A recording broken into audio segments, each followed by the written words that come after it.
I have a lab, and you can use any kind of bag to froze it. So what you will need is one of the container.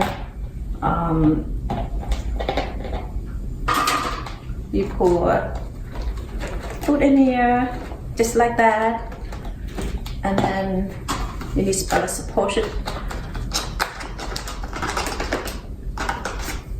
and then you zip it.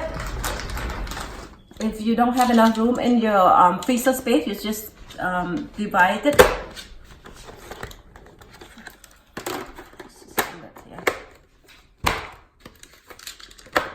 It's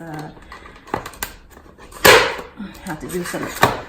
And after you're done, you can put in the freezer, or you can put in the refrigerator. So it's coming to 2 sets. One, two. You can divide it to 2 pieces, or you can put it together just like this. Okay. Thank you for watching.